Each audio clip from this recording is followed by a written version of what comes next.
اعوذ باللہ من الشیطان الرجیم، بسم اللہ الرحمن الرحیم۔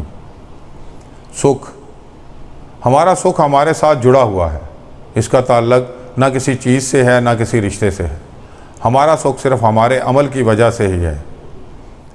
ہمارا سکھ صرف ہمارے عمل کی وجہ سے ہمارا رہتا ہے۔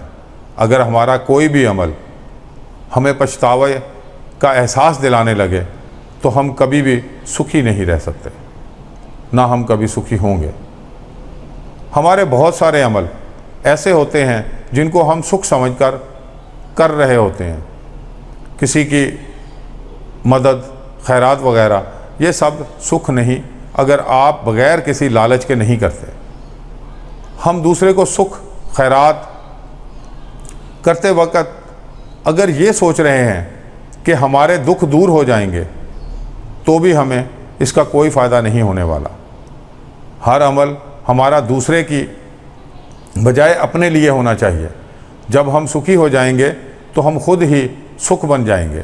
جب ہمارے پاس صرف ہوگا ہی سکھ تو وہی ہم دوسروں کو بانٹیں گے، اس کے علاوہ ہم اور کیا کریں گے؟ ہمیں خود سکھ بننا ہے۔ اپنا دکھ دور کرنے کے لیے دوسروں کو سکھ نہیں بانٹا جا سکتا۔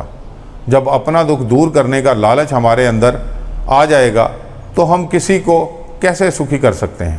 سکھ تو ہمیں ملتا ہی اس وقت ہے جب ہم لالچ سے دور ہو جاتے ہیں۔ اگر کسی کام کا پچھتاوا ہمیں نہیں ہے تو ہم سکھ ہی سکھ ہیں۔ پچھتاوے ہی تو ہم سے ایسے کام کراتے ہیں کہ ہم اپنے آپ کو دوسروں کا مددگار سمجھنے لگ جاتے ہیں۔ یہ بات ایسے نہیں بنتی۔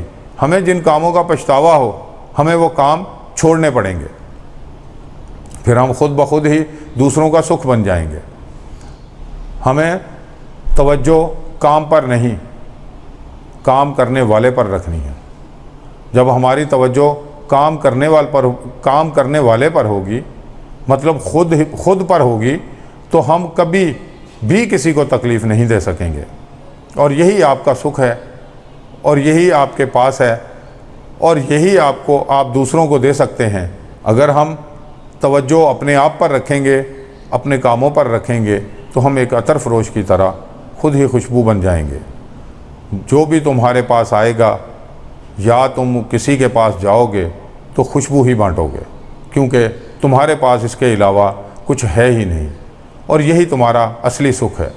یہ مکان، یہ دکان کی طرف دھیان ہی ہمیں دکھ کی طرف لے جاتا ہے۔ ہمیں تو دھیان اس دکان چلانے والے کی طرف کرنا ہے کہ کیا وہ کم تو نہیں تول رہا، اور اس مکان کی طرف لے جانا ہے کہ وہ اپنوں کے رہنے کے لیے گھر بن جائے، صرف اینٹیں ہی اینٹیں نہ ہوں۔ حساب اپنا کرنا ہے اور ہر وقت کرنا ہے۔ جب اپنا حساب ٹھیک کر رہے ہوں گے تو سکھ اور دکھ رہیں گے ہی نہیں، صرف تم ہوگے، صرف تم۔ سکھ اور دکھ اور دوسروں کے ساتھ، چیزوں کے ساتھ جڑے رہنے کا نام ہے۔ اللہ تعالیٰ جو اس کائنات کا مالک ہے، اگر اس دنیا میں کوئی مر جائے یا کہیں کوئی آگ لگ جائے تو ہم اللہ کو برا کیوں نہیں کہتے؟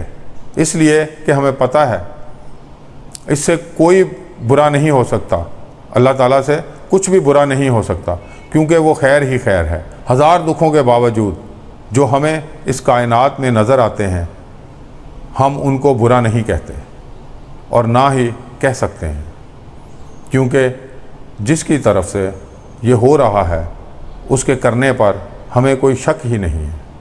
وہ پرفیکٹ ہے۔ ہمارا ہونا ہمارے لیے کافی ہے۔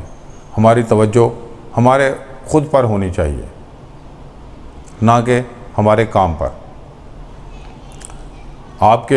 آپ کے اندر آنسو ایسے سما جائیں جیسے خوشیاں سما جاتی ہیں۔ کام اچھا نہیں کرنا، خود کو اچھا کرنا ہے، اپنے آپ کو بیدار کرنا ہے، اپنے اندر دھیان دینا ہے۔ جب تم بیدار ہو جاؤ گے تمہیں ذکر کرنا نہیں پڑے گا، تم خود ذکر بن جاؤ گے۔ تسبیح گن کر نہیں کرنا پڑے گی، نفلوں کی گنتی کی بھی ضرورت نہیں پڑے گی۔ تمہارا ہر کام اپنی ذات سے متعلق ہو جائے گا۔ تم وہی کام کرو گے جو ٹھیک ہوگا، جو صحیح ہوگا۔ مشکل کچھ بھی نہیں ہے، بس توجہ اور خیال کی ضرورت ہے۔ یہ تھا آج کا خیال یار۔ وآخر دعوانا ان الحمدللہ رب العالمین۔